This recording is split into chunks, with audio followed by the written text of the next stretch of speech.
And I think for those coming in, we will start just with a film, so we make time.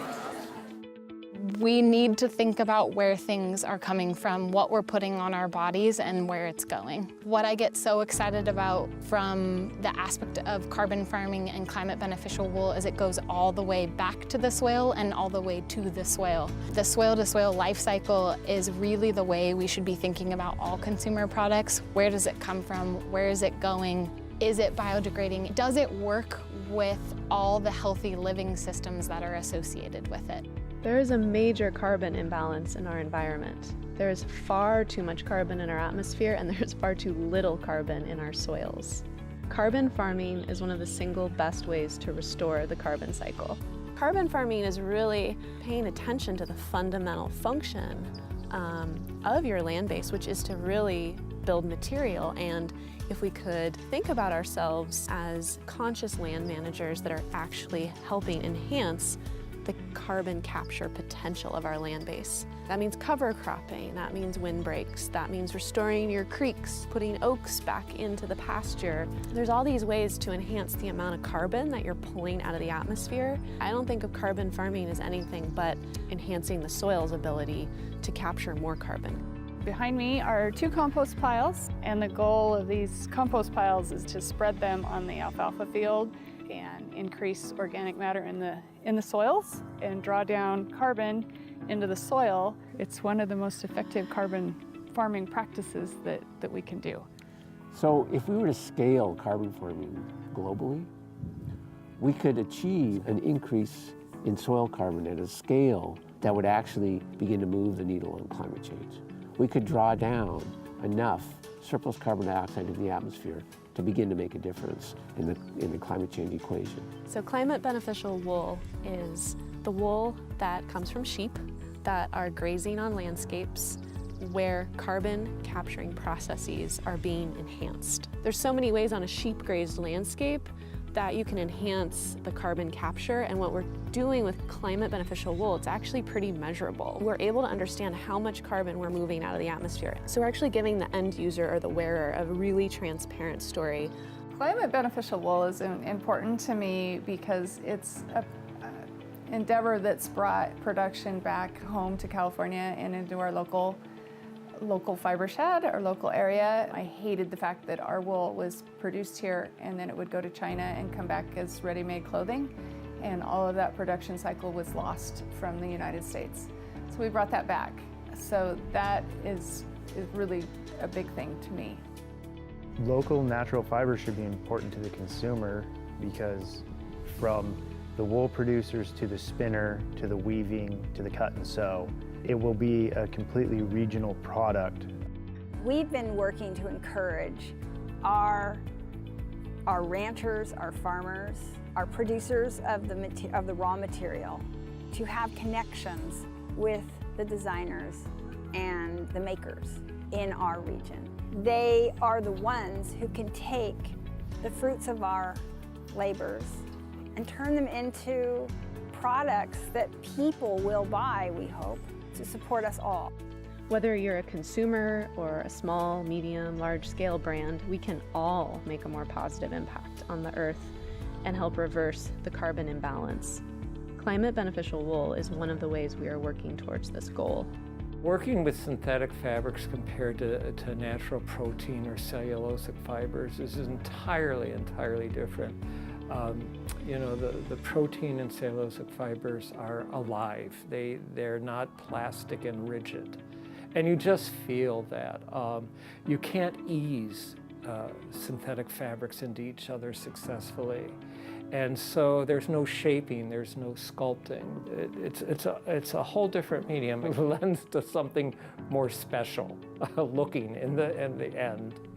If we can create a system for textile and apparel that supports the land and the environment associated with it, that to me is the way forward for the fashion industry. We're really talking about restoring and rebuilding all of the resources upon which our agriculture and ultimately our civilization depends.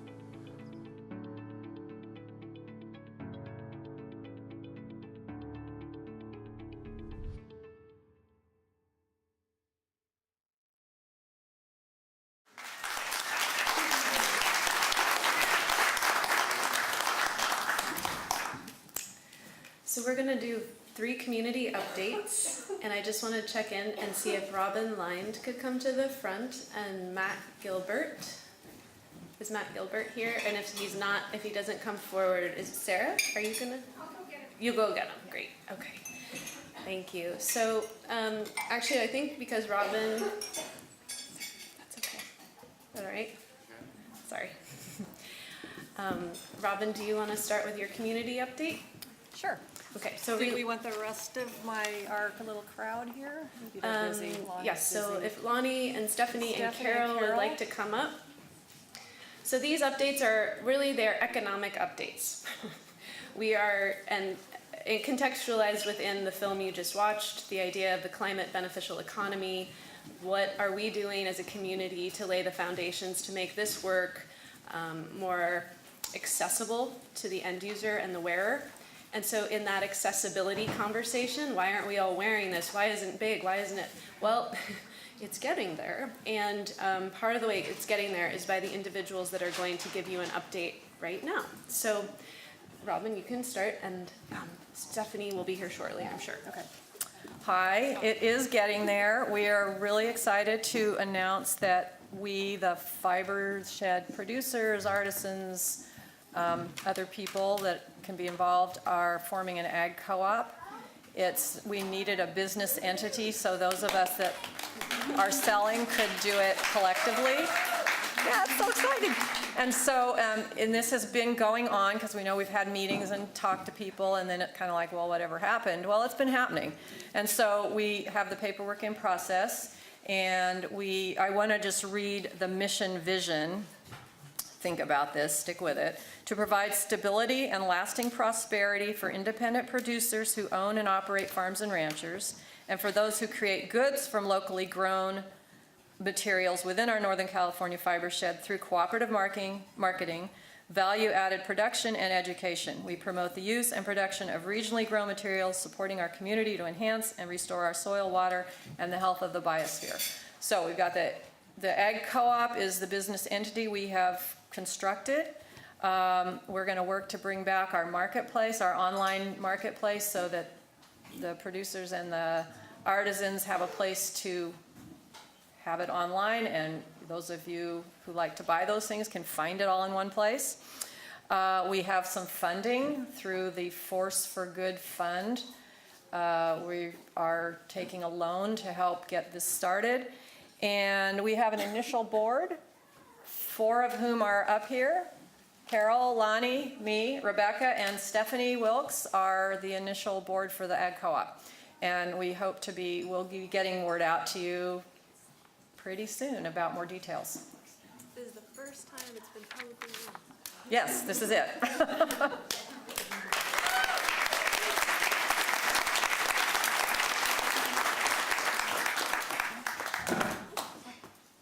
Could I ask a question? Sure. Will that organization have a presence in Sacramento through lobbying or any kind of other? Well, because there'll be an emerging cottage industry group, they can lobby. That is, they can push to move policy in the direction that benefits all the things that we collectively care about. That is something they can do, and they've all agreed that that's of interest. The terms are in definition and defined mode. So how do we support that? You support it by, I think, so as the membership grows, everyone in the room, that we have room for distributor members, so those like a verb for keeping warm, people who are distributing material who maybe aren't the producers themselves, producers, artisans, those will all be members. And we have a role for supporting members, and we're also going to have a role of preferred stock for investors. So there is a way to actually, as the whole community can actually invest, you don't have to be an accredited investor to be part of the co-op, and some of you will have voting rights because this will be owned by us. Those who have voting rights will be those who actually produce the goods. Nice. Yeah.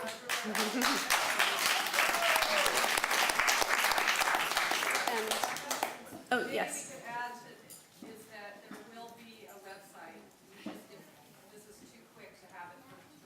Yeah, we had wanted to have a website up today, but it was too quick because the Force for Good funding is just being kind of coming down the pipeline. So. And so that website, just to reiterate, so it's on the live stream, the website will be able to be used as a platform for all of our engagement, investors, supporter members, and producer members.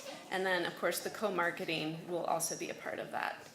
And so some of you have been tracking this work for numerous years, and we're here when we talked about a direct public offering to support the work that Stephanie Wilkes, Matt, and Sarah Gilbert were doing with the EDFC and Cutting Edge Capital to construct an unaccredited investment strategy, meaning $1,000 was your minimum, I believe, to invest in a regional wool mill that would be in Mendocino County. And this crowd put in some incredible funding and support for that DPO. And it has allowed for us as a community to really pave the way for a mill that we can all benefit from. And I just want to have Matt Gilbert give us an update on how the project is going. Thank you.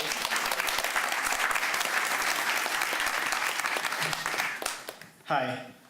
So we are working on the Mendocino Wool and Fiber Mill, which hopefully will be able to produce about 2,000 pounds of yarn a month. So we're hoping this will be kind of an integral part of the local fiber shed and fiber community. We, 3 years ago, bought our equipment, and we are now operating it. We're working on all the finicky little technical details. There's a lot more of welding and building and getting things set up than I expected, but we are finally processing wool. There's some wool that we brought here, set about by the truck where I was doing my shearing demo that many of you came and saw. So we're finally just about starting operations. About a month from now, I finally have a contractor lined up to do the sidewalk, and then we'll get final occupancy and be able to do some sort of grand opening or something. But we are processing. Not enough, not a high enough quality, but we'll get there. As Gilbert's known to be stubborn, and we've been working on it a while, so we'll get there.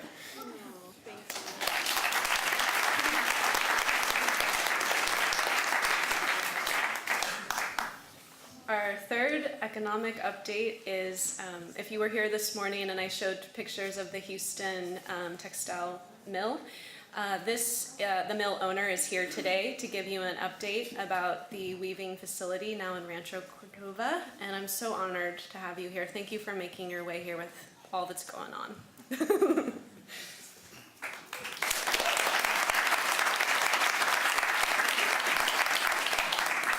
Hi, so I'm a weaver out of the Sacramento area. I'm an industrial weaver specifically, and I'm sorry for my voice, I'm losing it a little bit right now. But so when I say we, me and Scott, we are in the capital acquisition mode. We are really trying to get money to be able to increase our capacity, because increasing our capacity will allow us to reduce our costs to make local fiber accessible. So we're looking in the $500,000 range, 8 to 12 investors to be able to kind of help us bring that to fruition by the first quarter of next year.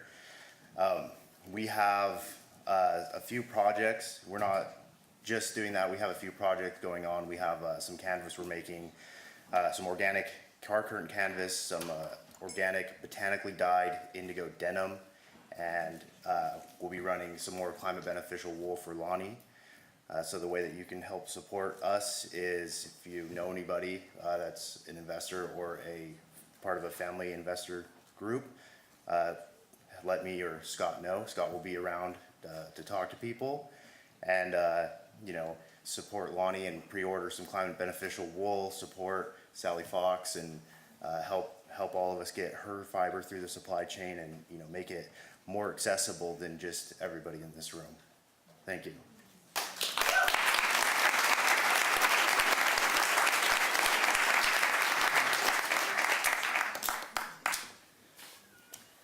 All right, those are Economic Update 2017. Look forward to Economic Update 2018. A lot transpires in a year. Good job, community.